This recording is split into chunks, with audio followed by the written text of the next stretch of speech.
আসসালামু আলাইকুম প্রিয় শিক্ষার্থী বন্ধুরা, আশা করি তোমরা সবাই ভালো আছো। আলহামদুলিল্লাহ, আমিও ভালো আছি। আমি গত ক্লাসে তোমাদেরকে বায়ুর উপাদানগুলোর ব্যবহার সম্বন্ধে আলোচনা করেছিলাম। এখন হলো বায়ু দূষণ সম্পর্কে তোমাদের দেখে রাখতে বলেছিলাম। বায়ু দূষণ হয় কিভাবে এবং দূষণ কারণগুলো কি, দূষিত বায়ু আমাদের কি কেমন ক্ষতি করতে পারে, আর বায়ু দূষণ আমরা কিভাবে প্রতিরোধ করব, এই সম্বন্ধে এখন আমরা জানব ইনশাল্লাহ। তোমরা পাঠ্য বইয়ের 41 পৃষ্ঠায় কতগুলো ছবি দেখানো আছে দেখো। একটা গাড়ি চলতেছে, এখানে আগুনের ধোঁয়া উঠতেছে, এখানে কলকারখানার থেকে ধোঁয়া বের হচ্ছে। নিচের ছবিতে কেউ হেঁটে স্কুলে যাচ্ছে, কেউ সাইকেলে স্কুলে যাচ্ছে। এখন এই ছবিগুলো দেখে আমরা ছবির থেকে কিছুটা ধারণা নিতে পারি, পরে আলোচনা হবে। দেখো, এই গাড়িটার থেকে অনেক ধোঁয়া বের হয়ে বাতাসে মিশে যাচ্ছে। আগুন, খোলা জায়গায় আগুন জ্বালানো হয়েছে। আমরা অনেক সময় অনেক কাগজ, বর্জ্য পদার্থ ইত্যাদিতে আগুন ধরিয়ে দেই, সেগুলোতে পুড়ে এরকম ধোঁয়া বের হয়ে বাতাসে মিশছে। কলকারখানা থেকে ধোঁয়া বের হয়ে বাতাসে মিশে, ইটের ভাটা থেকে এরকম মিশতে পারে। এরকম ভাবে আমরা এই জিনিসগুলো বাতাসে আমাদের থাকার কথা, oxygen, nitrogen, carbon die oxide, জলীয় বাষ্প, এইগুলো বায়ুর উপাদান জানি স্বাভাবিকভাবে। সেই বাতাসে যদি এগুলো মিশে যায়, তাহলে এগুলোই হচ্ছে ক্ষতিকর পদার্থ, যা বাতাসে মিশে জীবের জন্য ক্ষতির কারণ হয়ে দাঁড়ায়। বন্ধুরা,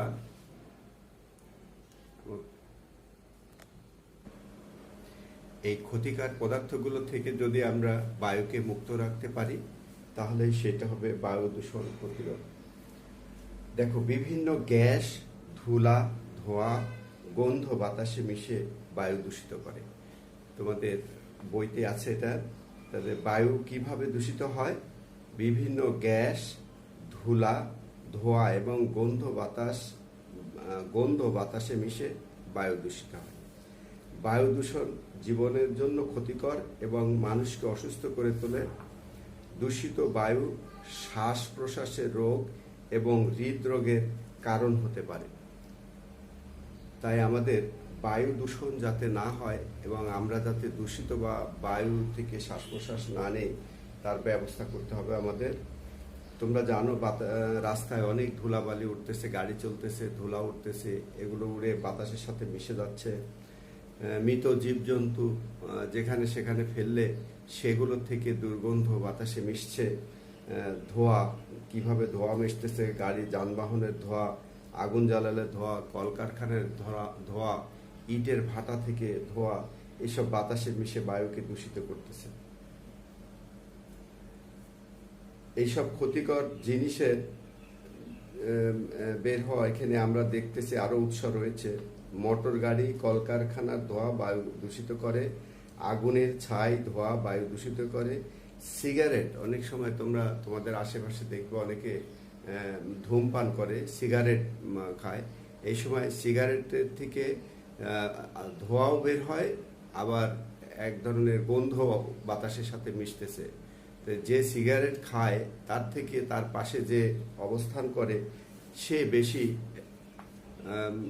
দূষিত বায়ু সেবন করে, এটাই স্বাভাবিক নিয়ম, আমরা জানি। তাই সিগারেট যারা খায় বা যারা এই ধূমপান করে, তারা বায়ু দূষণ করতেছে। এছাড়া আছে, যেখানে সেখানে ময়লা আবর্জনা ফেললে বায়ু দূষণ হয়। আবার জীবজন্তুর মৃতদেহ যেখানে সেখানে ফেলে রাখলে এগুলো পচে বায়ুতে দুর্গন্ধ ছড়ায়, বায়ু দূষিত হয়। আচ্ছা, আমরা এখন তাহলে বায়ু দূষণের কারণগুলো কি চিহ্নিত করতে পারি নাকি দেখি। বায়ু দূষণের কারণ, বায়ু দূষণের কারণ। 1 নম্বর কারণ কি? যানবাহনের ধোঁয়া, মোটর গাড়ি, ও কলকারখানার ধোঁয়া বায়ু দূষিত করে। তোমাদের বইতে আছে যানবাহন ও কলকারখানার ধোঁয়া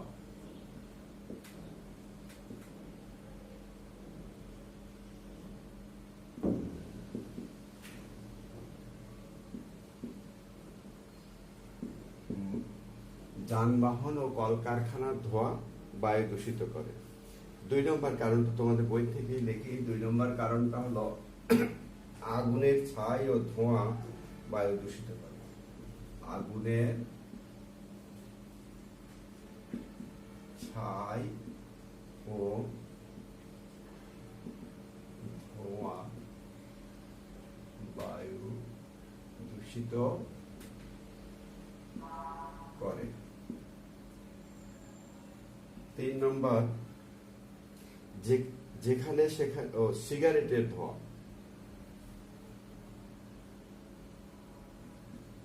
সিগারেট, খালি সিগারেট বললে হবে না, এখানে আমরা ধূমপান লিখি, কারণ সিগারেট শুধু সিগারেট না, বিড়িও আছে এর সাথে আরো অন্যান্য নেশা জাতীয় দ্রব্যর ধোঁয়া, এটা আমরা ধূমপানের ধোঁয়া লিখি। ধূমপানের সময় ধোঁয়া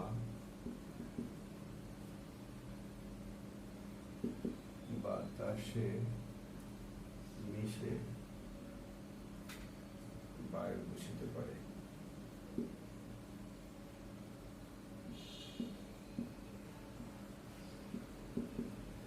এই 3টা তোমাদের বইতে আছে। ও আরো একটা আছে বইতে, সেটাও লিখি। আর একটা হলো যেখানে সেখানে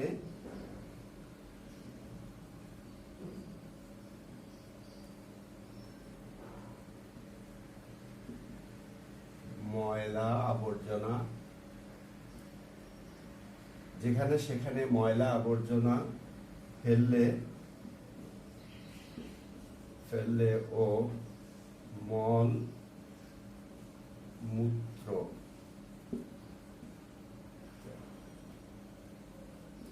ত্যাগ করলে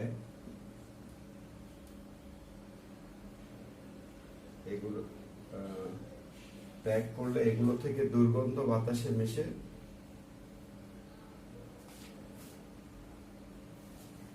মলমূত্র ত্যাগ করলে বাতাসে দুর্গন্ধ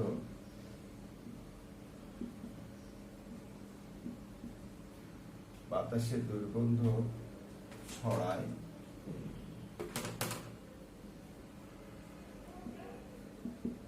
এবং বায়ু দূষিত হয়। আর একটা হতে পারে, আরো একটা আমি লিখে দিই, এই কয়টা তোমার বইতে আছে। আর একটা আমি লিখতেছি, 5 নম্বর, মৃত জীব জন্তুর দেহ থেকে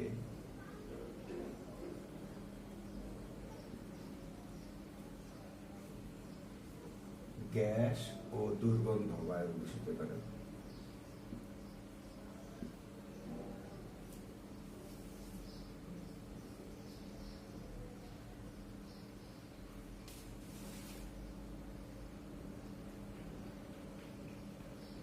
দুর্গন্ধ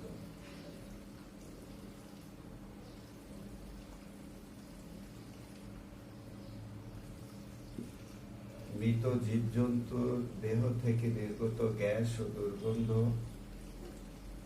বায়ু দূষিত করে।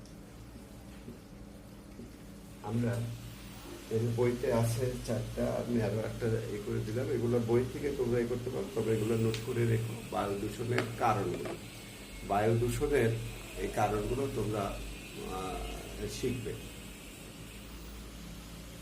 ঠিক আছে, এরপরে আমরা যদি কারণগুলো জানি তাহলে এগুলো না করলেই আমরা বায়ু দূষণ রোধ করতে পারবো, প্রতিরোধ করতে পারবো। দূষণ প্রতিরোধে কি করতে হবে? তাহলে এই যে যানবাহন ও কলকারখানার ধোঁয়া যাতে সরাসরি বায়ুতে না মিশে তার ব্যবস্থা করতে হবে। যানবাহন তো চালাতেই হবে। যানবাহনে এখন বৈজ্ঞানিকরা যানবাহনে ব্যবহারের জন্য রাসায়নিক শাকনা ব্যবহার করছে। এই শাকনাতে দূষিত পদার্থ আটকে যাবে, আর যেগুলো বাতাসের জন্য অত দূষিত না তেমন সেগুলো বের হয়ে আসবে। ফলে এই যানবাহনের ও কলকারখানায় যদি আমরা এরকম রাসায়নিক শাকনা ব্যবহার করি তাহলে বায়ু দূষণ মুক্ত করা যাবে। অথবা ত্রুটিযুক্ত যানবাহন, সব যানবাহন থেকে কিন্তু এরকম কালো ধোঁয়া বের হয় না, কিছু কিছু যানবাহন থেকে বের হয়, সেগুলো ত্রুটিযুক্ত যানবাহন। সেই ত্রুটিযুক্ত যানবাহন ব্যবহার না করা। আর আগুনের ছাই ও ধোঁয়া বায়ু দূষিত করে, সুতরাং আগুন তো আমাদের গ্রামে বাড়িতে আমরা চুলায় রান্না করি, সবাই তো আর গ্যাসে রান্না করি না। যার জন্য আমাদের এই রান্নার জন্য আগুন জ্বালাতেই হবে। তবে বাহিরে যাতে আমরা অযথা আগুন না জ্বালাই সেদিকে আমাদের লক্ষ্য রাখতে হবে। ধূমপানের সময় ধূমপান থেকে বিরত থাকাই ভালো। এখানে লিখছে ধূমপান স্বাস্থ্যের জন্য ক্ষতিকর, ধূমপান থেকে বিরত থাকতে হবে। আবার যেখানে ধূমপান হয় সেখানে যেন আমরা না যাই, না বসি। যেখানে সেখানে ময়লা আবর্জনা না ফেলে এগুলো ফেলার একটা নির্দিষ্ট জায়গায় ফেলতে হবে, ডাস্টবিনে ফেলতে হবে, এবং সেখান থেকে ময়লা আবর্জনা সময় মতো অপসারণ করতে হবে। দুর্গন্ধ মলমূত্র যেখানে সেখানে ত্যাগ করা যাবে না। আমরা মলমূত্র ত্যাগ করব, স্বাস্থ্যসম্মত টয়লেট ব্যবহার করব এই কাজে। আর হলো মৃত জীবজন্তুর দেহ থেকে নির্গত গ্যাস। মৃত জীবজন্তু থেকে কখন গ্যাস হয়? প্রাণী মারা গেলে, মনে করো একটা কুকুর মারা গেছে বা একটা গরু মারা গেছে, তাহলে এইগুলো তো রাস্তায় ফেলে রাখা যাবে না। যেখানে সেখানে না ফেলে এগুলো যদি আমরা গর্ত করে মাটিতে পুঁতে রাখি তাহলে আর এগুলো আমাদের ক্ষতির কারণ হবে না, দুর্গন্ধও ছড়াবে না এবং ক্ষতি বায়ু দূষিত হবে না। সুতরাং আমাদের এখানে যে 5টা নিয়ম এখানে দেওয়া আছে, 5টা কারণে বায়ু দূষণ হয়, এই কারণগুলো থেকে আমরা যদি দূরে থাকি তাহলে আমাদের বায়ু দূষণ হবে না। আরো একটা কারণ আমরা এখানে যোগ করতে পারি, এই যানবাহনের কালো ধোঁয়া বায়ু দূষিত করে। তা যে সকল যানবাহনের কালো ধোঁয়া বায়ু দূষিত করছে এরকম যানবাহন ব্যবহার না করে আমরা যদি, তোমাদের বইতে এটা দিয়ে দিচ্ছে পয়েন্টটা, পায়ে হেঁটে অথবা সাইকেল ব্যবহার করি তাহলে এগুলো থেকে কোনো ধোঁয়া বের হবে না। পায়ে হেঁটেও আমরা অল্প দূরত্বে যাওয়া আসা করতে পারি, সাইকেলেও অল্প দূরত্বে, কিন্তু দূরপাল্লা অনেক দূরে যাওয়া আসার জন্য আমাদের যানবাহন ব্যবহার করতে হবে, যান্ত্রিক যানবাহন। সেইগুলো ব্যবহার করতে গেলে আমাদের বলছি যে সকল যানবাহনের ধোঁয়া বের হয় না এরকম যানবাহন ব্যবহার করতে হবে, অর্থাৎ ত্রুটি মুক্ত যানবাহন ব্যবহার করতে হবে। ত্রুটিযুক্ত যানবাহন থেকে ধোঁয়া বের হয়। তাহলে এই কারণগুলোর যদি আমরা অপসারণ করতে পারি বা এই কারণের বিপরীত, যেমন আগুনের ছাই ও ধোঁয়া বায়ু দূষিত করে, তাহলে আমরা বাতাসের বাইরে আগুন জ্বালাবো না, তাহলে ছাই আর বা ধোঁয়া বাতাসে মিশবে না। ধূমপান করবো না, ধূমপান থেকে বিরত থাকতে হবে। যেখানে সেখানে ময়লা আবর্জনা না ফেলে ও মলমূত্র ত্যাগ না করে নির্দিষ্ট স্থানে তা করতে হবে এবং ময়লা আবর্জনা ফেলতে হবে। আর মৃত জীবজন্তু আমাদের মাটিতে পুঁতে রাখতে হবে। তাহলে আমরা আমাদের এই পরিবেশের বায়ুকে দূষণ মুক্ত রাখতে পারবো। দেখি এই দূষণ প্রতিরোধ সম্বন্ধে তোমাদের বইতে কি বলছে। মানুষ ও অন্যান্য প্রাণী ও উদ্ভিদের দূষণ মুক্ত বায়ু প্রয়োজন। বায়ু দূষণ প্রতিরোধ করে আমরা বায়ু পরিষ্কার রাখতে পারি। মোটর গাড়ির পরিবর্তে পায়ে হেঁটে অথবা সাইকেলে চলাচল করলে বায়ু দূষণ রোধ করা যায়। ময়লা আবর্জনা নির্দিষ্ট স্থানে ফেলে বায়ু দূষণ কমানো যায়। গাড়ির কালো ধোঁয়া রোধ করে বায়ু দূষণ কমানো যায়। কালো ধোঁয়া রোধ করতে হলে কি করতে হবে? ত্রুটিমুক্ত যানবাহন ব্যবহার করতে হবে। আর যানবাহনের রাসায়নিক শাকনা ব্যবহার করতে হবে। কলকারখানায়ও তাই। এখানে কলকারখানার কথা বলেনি, ইটের ভাটা থেকে আমাদের বায়ু অনেক দূষিত হয়। ইটের ভাটাগুলো লোকালয় থেকে দূরে রাখতে হবে এবং রাসায়নিক শাকনা ব্যবহারের ব্যবস্থা করতে হবে। এই সকল ব্যবস্থা করতে পারলে আমরা আমাদের পরিবেশের বায়ুকে দূষণ মুক্ত রাখতে পারবো ইনশাল্লাহ। তোমরা তাহলে এখানে আমরা আবার প্রথম থেকে একটু রিভাইজ দিই, দেখি মনে আছে কিনা বায়ু কিভাবে দূষিত হচ্ছে। তাহলে বাতাসে বিভিন্ন গ্যাস, ধুলা, ধোঁয়া এবং গন্ধ মিশে বায়ু দূষিত হচ্ছে। আর এই দূষিত বায়ুতে শ্বাস প্রশ্বাস নিলে আমাদের শ্বাসকষ্ট হবে, হৃদরোগ হবে। হৃদরোগটা কি? হার্টের অসুখ। তোমরা জানো ইদানিংকালে অনেক মানুষ হার্ট অ্যাটাক করে মারা যাচ্ছে এই দূষিত বায়ু সেবনের কারণে। এগুলোর প্রকোপ বেড়ে গেছে। জীবদেহের দূষণমুক্ত বায়ু প্রয়োজন, তাই আমাদের বায়ু দূষণ মুক্ত রাখতে হবে।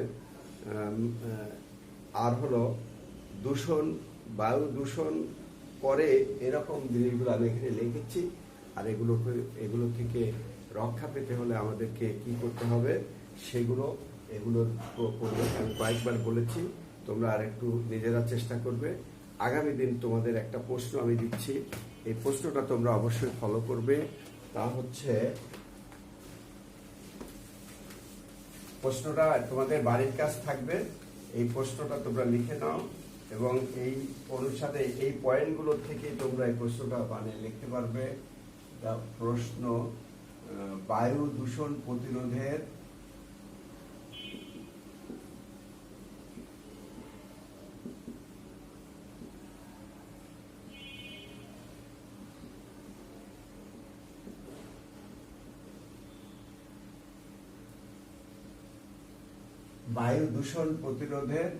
উপায় লেখো। প্রশ্ন, এই প্রশ্নটা তোমাদের বাড়ির কাজ থাকবে। আগামী ক্লাসে ইনশাল্লাহ আমরা এই প্রশ্নগুলো উত্তর শিখব। আর আগামী ক্লাসে আমরা যেহেতু এই অধ্যায় শেষ হলো, আমরা আরেকটু এখানে আমি এই শূন্যস্থানগুলো দেখি। এই শূন্যস্থান শুধু ভিতর থেকে ভালো করে পড়তে হবে, সব শূন্যস্থানের উত্তর। ধন্যবাদ শিক্ষার্থী বন্ধুরা, ষষ্ঠ অধ্যায় আমরা শেষ করলাম। আগামী ক্লাসে অনুশীলনী, ষষ্ঠ অধ্যায়ের অনুশীলনী সম্পর্কে আলোচনা করব। তোমরা এগুলো একটু দেখে দেখো। আর সপ্তম অধ্যায় শুরু করব। আজকের এই পর্যন্তই। সবাই ভালো থাকো। আল্লাহ হাফেজ।